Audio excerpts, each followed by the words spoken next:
Welcome students, Rajneesh classes की linear algebra की class में आपका एक बार फिर से स्वागत है। टॉपिक चल रहा है बेसिस एंड डायमेंशन। हमारी नेक्स्ट थ्योरम है डायमेंशन ऑफ सब स्पेसेस।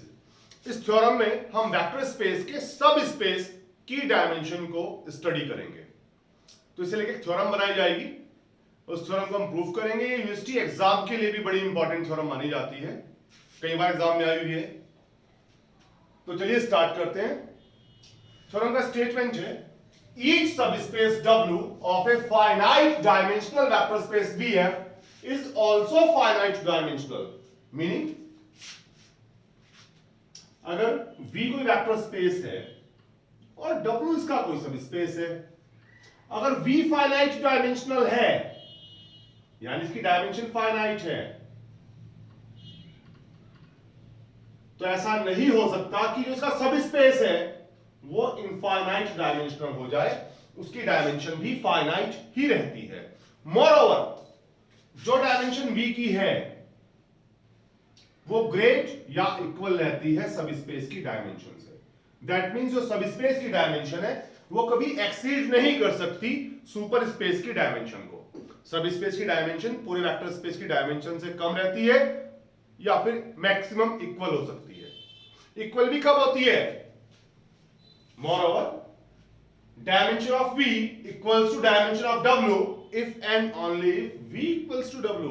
अगर V ही अपने आप में सब स्पेस बन जाए तो ही डायमेंशन इक्वल हो सकती है। अगर प्रॉपर सब स्पेस है तो उसकी डायमेंशन श्योर V की डायमेंशन से लेस ही आएगी। इक्वल उसी कंडीशन में बनेगी जब V और W सेम हो जाएंगे। तो ऐसा होता क्यों है? देखिए, छोटी सी बात है। डायमेंशन का मतलब क्या था? Number of elements in the basis. अगर V vector space finite dimensional है तो इसके बेसिस में नंबर ऑफ एलिमेंट्स फाइनाइट रहे होंगे। सपोज n है तो V की डायमेंशन n बन जाती है। अब अगर V की डायमेंशन n है तो इसमें n से ज्यादा वेक्टर इंडिपेंडेंट नहीं हो सकते। n से ज्यादा अगर आप वेक्टर्स लेंगे तो श्योर वो डिपेंडेंट ही होंगे। अब अगर हम W में मैक्सिमम नंबर ऑफ एलिमेंट्स लें जो कि लीनियरली इंडिपेंडेंट है, मैक्सिमम नंबर ऑफ वेक्टर्स जो लीनियरली इंडिपेंडेंट हो सकते हैं, क्योंकि जो वेक्टर्स आएंगे वो V के भी रहेंगे तो वो n से ज्यादा हो ही नहीं सकते।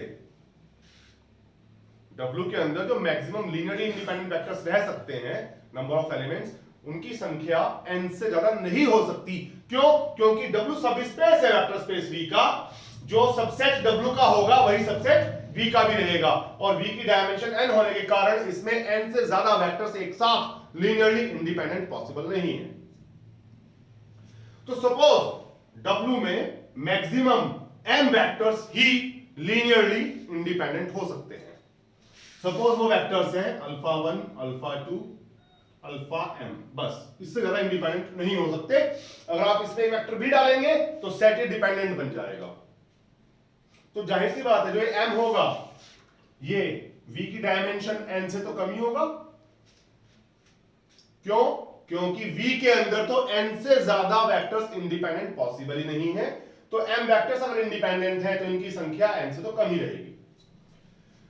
अब हम क्लेम करते हैं कि यही सेट, कौन सा सेट, जो largest number of vector contain करता है इंडिपेंडेंट, जो लार्जेस्ट इंडिपेंडेंट वेक्टर कंटेन करने वाला सेट है, यही सबसेट W का बेसिस बन जाता है।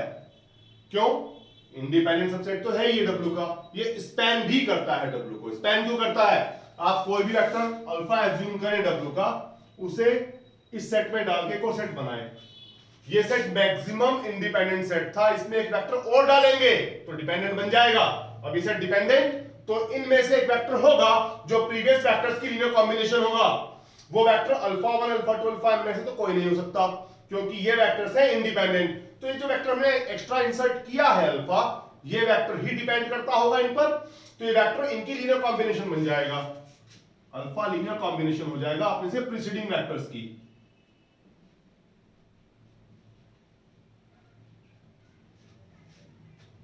तो वेक्टर स्पेस का हर एक वेक्टर अल्फा इन m वेक्टर्स की ही लीनियर कॉम्बिनेशन है। ऐसा है तो ये सेट स्पैन कर रहा है W को स्पैन कर रहा है, W को इंडिपेंडेंट पहले से है, तो ये सेट बेसिस बन जाता है W का। तो W की डायमेंशन कितनी हो जाएगी? Number of elements in the basis, that means M which is finite. तो हर एक फाइनाइट डायमेंशनल वेक्टर स्पेस का सब स्पेस फाइनाइट डायमेंशनल ही होगा, और इसकी जो डायमेंशन आएगी सब स्पेस की, ये लेस इक्वल n से है नहीं है। तो चलिए अब इस बात को सीखते हैं कि हम एग्जाम में प्रेजेंट कैसे करेंगे। ठीक है भाई, तो एक बार रीस्टार्ट कर रहे हैं थ्योरम को। क्या स्टेटमेंट था थ्योरम का? Each subspace W of a finite dimensional vector space VF is also finite dimensional। हमें इस थ्योरम में शो करना है कि जो भी फाइनाइट डायमेंशनल वेक्टर स्पेस है उसका सब स्पेस लिया जाए तो वो भी फाइनाइट डायमेंशनल ही आता है। तो पहले हम एज्यूम कर लेते हैं प्रूव करते हुए। Let W be any subspace of finite dimensional। अच्छा एक बात हो है, आप फाइनाइट डायमेंशनल कहें या फाइनाइटली जनरेटेड कहें, दोनों का मतलब एक ही होता है। Let W be any subspace of finite dimensional vector space VF।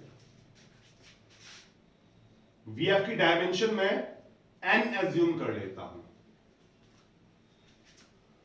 और हमें शो करना है कि W भी फाइनाइट डायमेंशनल ही होगा। वेल लेट एक सेट एज्यूम कर लीजिए आप S, alpha 1, alpha 2, alpha 3, alpha m of m vectors is largest linearly independent subset of W। मैंने अज्यूम कर लिया कि S alpha 1, alpha 2, alpha m vectors को रखने वाला लार्जेस्ट इंडिपेंडेंट सबसेट है, लार्जेस्ट अज्यूम किया है। अगर आप इसमें एक वेक्टर और भी डाल देंगे तो फिर ये इंडिपेंडेंट नहीं रहेगा। सबसे बड़ा इंडिपेंडेंट जो सेट हो सकता है वो यही है W के अंदर, अज्यूम कर लिया हमने। Well since S is also a subset of V, तो S तो V का भी सबसेट होगा भाई। V वेक्टर स्पेस है, W उसका सभी स्पेस है, और S उसका कोई सेट है, W का सबसेट है। तो जो W का सबसेट होगा वो V का सबसेट तो रहेगा ही रहेगा। Since S is also a subset of V, so M less equal N, as dimension of V is N। क्योंकि V की डायमेंशन N है तो उसमें तो N से ज्यादा वेक्टर्स इंडिपेंडेंट हो ही नहीं सकते, और ये वेक्टर्स इंडिपेंडेंट है तो इनकी संख्या N से कम ही रही होगी। Well, now we claim that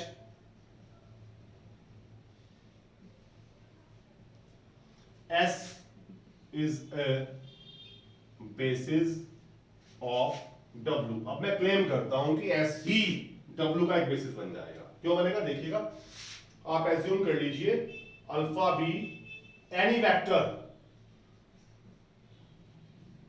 of W, कि अल्फा कोई एक वेक्टर है W का।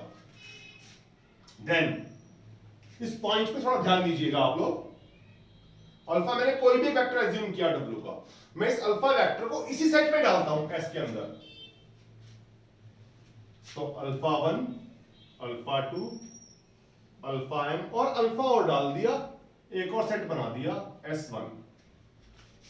ये सेट क्या होगा? Linearly dependent. क्यों?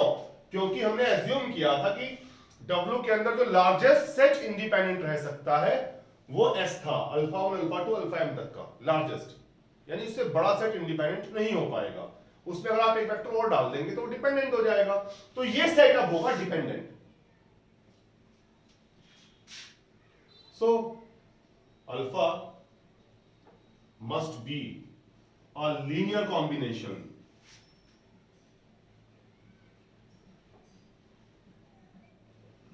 Of vectors alpha 1 alpha 2 alpha n। अब यहां पे बात और समझने वाली है। अगर ये सेट लीनियरली डिपेंडेंट है तो इनमें से एक वेक्टर होगा जो प्रीवियस वेक्टर्स की लीनियर कॉम्बिनेशन होगा। वो वेक्टर इनमें से तो कोई एक नहीं हो सकता क्योंकि यहां तक का सेट इंडिपेंडेंट है। तो वेक्टर क्या होगा? अल्फा। तो अल्फा अपने से प्रीवियस वेक्टर यानी कि अल्फा 1 अल्फा 2 अल्फा n की लीनियर कॉम्बिनेशन बन जाएगा। तो हम देख सकते हैं कि हम w का जो भी वेक्टर एज्यूम करते हैं अल्फा, वो s के वेक्टर्स की ही लीनियर कॉम्बिनेशन है।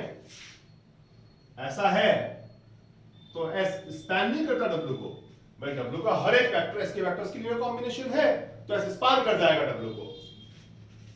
सो s स्पैन कर रहा है w को, इंडिपेंडेंट पहले से था। s is a basis of w, तो s बेसिस हो गया w का। हेंस तो डायमेंशन ऑफ w क्या आएगी? Number of elements in the basis. Basis में एलिमेंट कितने थे हमारे पास? m, और ये m ऑब्वियस सी बात है n से तो कम ही होगा। well, अभी तो दिखाया था हमने m n से कम है। n क्या है? डायमेंशन ऑफ w, तो सॉरी डायमेंशन ऑफ v, तो डायमेंशन ऑफ w लेस और इक्वल रहेगा डायमेंशन ऑफ v से। Hence the theorem।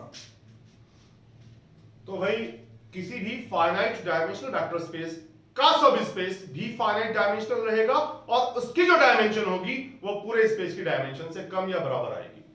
अब ये एक पार्ट और बाकी बचा है, इसमें हमें शो करना है कि सब स्पेस की डायमेंशन पूरे स्पेस की डायमेंशन के इक्वल तभी होगी जब स्पेस ही सब स्पेस बन जाएगा।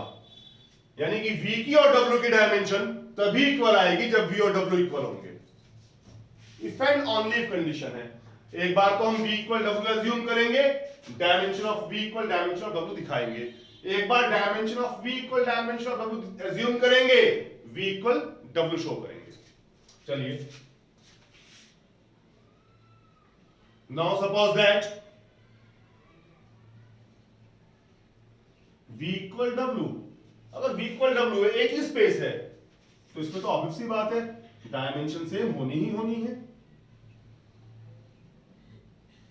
nothing to show, we have nothing to prove। now suppose that